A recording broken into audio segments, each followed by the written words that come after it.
الرحمن الرحيم بالسند المتصل منا إلى الإمام الهمام حجة الله بين الأنام أمير المؤمنين في الحديث أبي عبد الله محمد بن إسماعيل بن إبراهيم بن المغيرة بن بردة الجعفي البخاري قال باب قول الله ونضع الموازين القسط ليوم القيامة وأن أعمال بني آدم وقولهم يوزن وقال مجاهد القسطاس والعدل بالروحية ويقال القسط مصدر المقسط وهو العادل وأما القاسط فهو الجائز.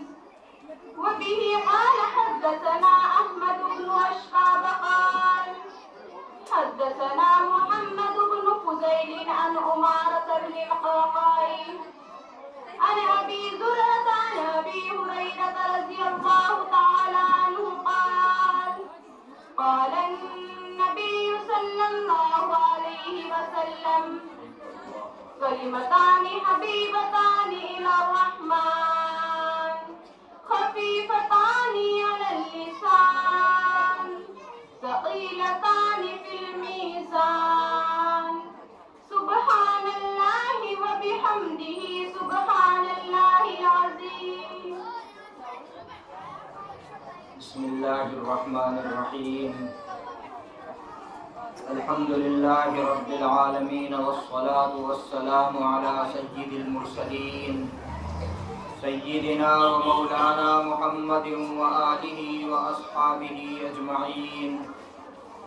أما بعد فإن أصدق الحديث كتاب الله وأحسن الهدي هدي محمد صلى الله عليه وسلم وخير الأمور عوازمها وشر الأمور محدثاتها وكل محدثة بدعة وكل بدعة ضلالة وكل ضلالة في النار. وبالسند المتصل منا إلى الشيخ الإمام الهمام الحافظ الحجة أمير المؤمنين في الحديث أبي عبد الله محمد بن إسماعيل بن إبراهيم بن مغيرة بن بردزبة الجعفي اليماني البخاري رحمهم الله تعالى. اللهم انفعنا بعلومه وعلومهم آمين يا رب العالمين. أنه قال باب قول الله ونضع الموازين القسط ليوم القيامة وأن أعمال بني آدم وقولهم يوزن. حضرات علماء کرام اور قرب و جوار سے آئے ہوئے مہمانان، محترم خواتین، عزیز طالبات، آج کا یہ اجلاس بہت مبارک اجلاس ہے. اس اجلاس میں بخاری شریف کی تکمیل ہو رہی ہے اور اس موقع پر بہت سے جید علماء کرام یہاں تشریف لائے اور انہوں نے اپنے بیانات سے آپ حضرات کو محظوظ فرمایا، جن میں جامعہ کاشف العلوم چھٹمل پور کے ناظم اعلیٰ حضرت مولانا محمد آصف صاحب ندوی و قاسمی دامت برکاتہم نے بڑی قیمتی نصیحتیں فرمائی. اسی طریقے سے حضرت مولانا فتح محمد صاحب جو کھجراور سے تشریف لائے اور بے بات مقرر ہیں، بے بات گفتگو کرنے والے ہیں، انہوں نے بھی بڑا اچھا کلام فرمایا. اسی طریقے سے ہمارے محترم جناب مفتی عطاء الرحمن صاحب ناظم جامعۃ الشیخ عبدالستار نانکا وہ بھی تشریف لائے اور انہوں نے بھی اپنا مختصر بیان فرمایا. اسی طریقے سے مفتی خورشید صاحب جو کھجراور مدرسے سے تشریف لائے تھے انہوں نے بھی اپنے تاثرات کا اظہار فرمایا. مولانا مکرم ندوی جو سلیم پور مدرسے کے ذمہ دار ہیں وہ بھی یہاں تشریف رکھتے ہیں اور گاہ بگاہ اپنی نصیحتیں فرما رہے ہیں. ان حضرات کی موجودگی ظاہر ہے کہ اس جلسے کی کامیابی کی ضمانت ہے۔ اللہ تبارک و تعالیٰ سب حضرات کا آنا قبول فرمائے۔ یہ حدیث شریف کی مجلس ہے۔ جو لوگ حدیث سے اشتغال رکھتے ہیں اور حدیث سے اپنا تعلق رکھتے ہیں، رسول اکرم صلی اللہ علیہ وسلم نے ان کے لیے دعا فرمائی ہے۔ ایک موقع پر آپ صلی اللہ علیہ وسلم نے ارشاد فرمایا، اللہم ارحم خلفائی، اے اللہ میرے جانشینوں پر، میرے خلفاء پر رحم فرما۔ صحابہ کرام نے عرض کیا، حضرت من خلفاؤ کا، آپ کے خلفاء اور آپ کے جانشین کون ہیں؟ تو آپ صلی اللہ علیہ وسلم نے ارشاد فرمایا، الذین یروون حدیثی، وہ لوگ جو میری احادیث کو روایت کرتے ہیں، میری احادیث کو پڑھتے ہیں، وَيُعَلِّمُونَهَا النَّاسَ، اور ان کو لوگوں کو سکھلاتے ہیں، وہ میرے خلفاء ہیں۔ تو یہ جو لوگ بخاری شریف پڑھ رہے ہیں، پڑھا رہے ہیں، احادیث سے اپنا تعلق رکھتے ہیں، یہ جامعہ عائشہ للبنات جس کے ذمہ دار حضرت مولانا خالد صاحب ندوی ہیں، وہ یہاں بخاری شریف پڑھنے پڑھانے کا اہتمام فرما رہے ہیں۔ یہ سب حضرات اس دعا میں شریک ہیں اور اس دعا کے مصداق ہیں۔ اللہ تبارک و تعالی ہم سب کو اس دعا کا امین بنائے اور اس دعا کے مطابق اپنے آپ کو چلانے کی توفیق عطا فرمائے۔ خدا کرے ہم رسول اکرم صلی اللہ علیہ وسلم کے جانشین اور وارث ثابت ہوں۔ حضور اکرم صلی اللہ علیہ وسلم کے وارث اور آپ کے ماننے والے اور آپ کی تعلیمات پر عمل کرنے والے وہ اللہ کو پسند ہیں۔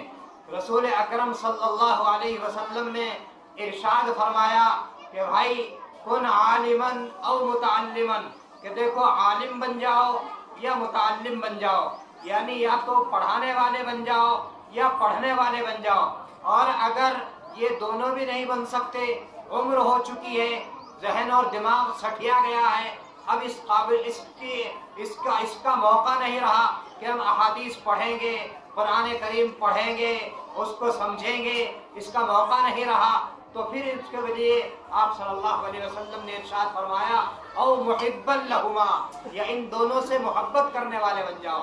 جتنے آپ حضرات یہاں موجود ہیں، چاہے وہ خواتین ہوں یا مرد حضرات ہوں، جو اس مدرسے کی محبت میں تشریف لائے ہیں اور حدیث پاک کے ختم کے موقع پر تشریف لائے ہیں، ظاہر ہے کہ وہ اس پیغام میں شریک ہیں اور اس منصوبے میں شریک ہیں کہ وہ ان دونوں سے محبت کرنے والے ہیں، یعنی علم کی محبت میں اور متعلمین کی محبت میں، طالبات کی محبت میں یہاں تشریف لائے ہیں۔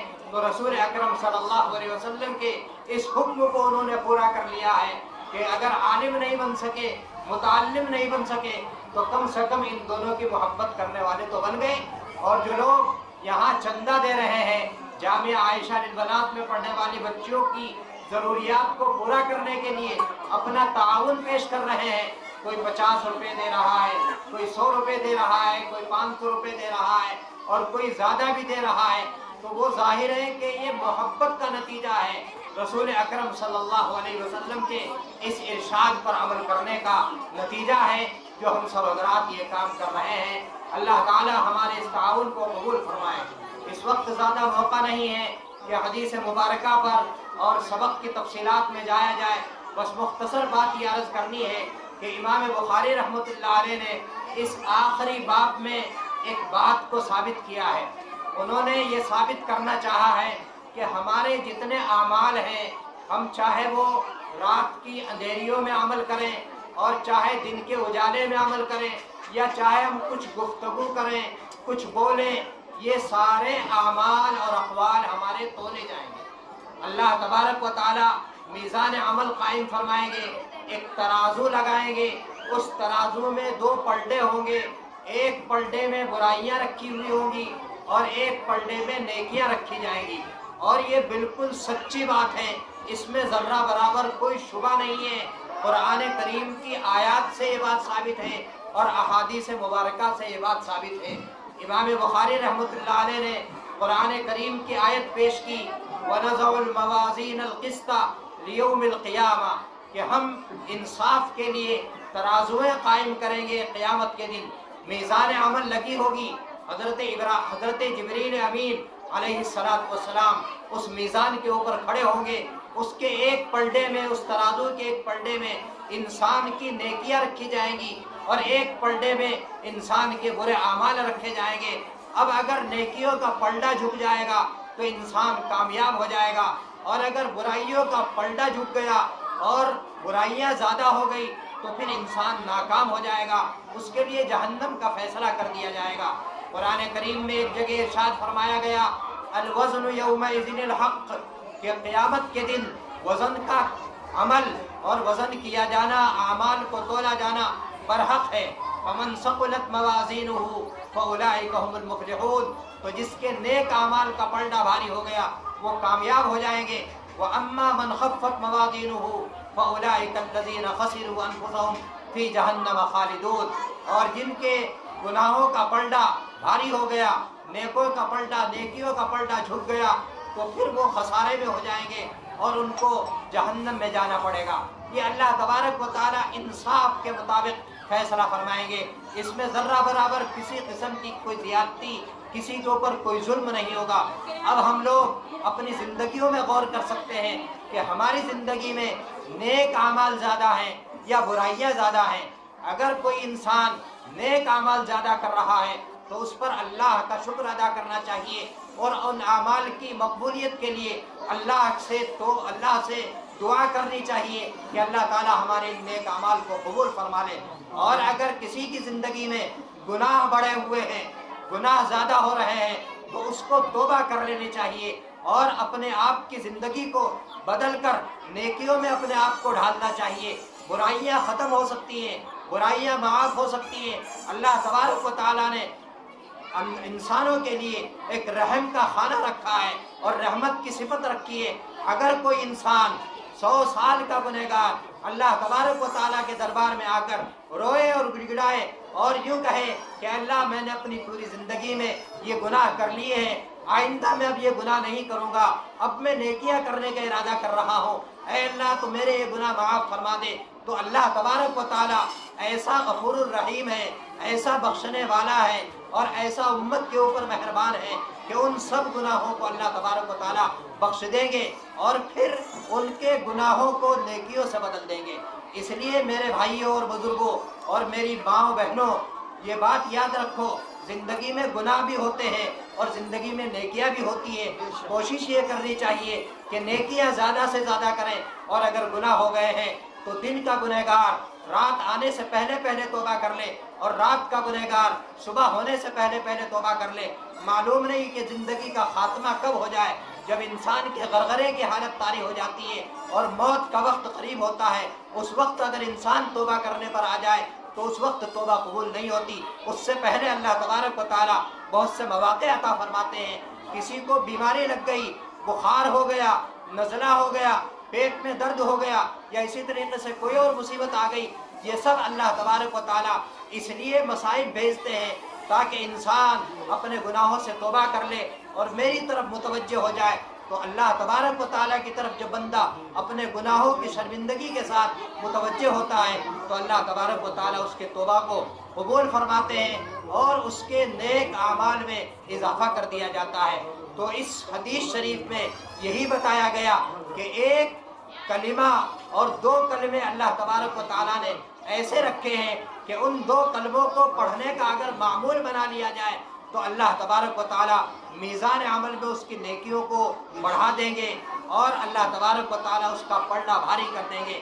رسول اکرم صلی اللہ علیہ وسلم نے ارشاد فرمایا کلمتان حبیبتان الی الرحمن، کہ 2 کلمے ہیں اور 2 جملے ہیں، 2 باتیں ہیں، وہ اللہ تبارک و تعالیٰ کو بہت پسند ہیں. وہ کیسی باتیں ہیں؟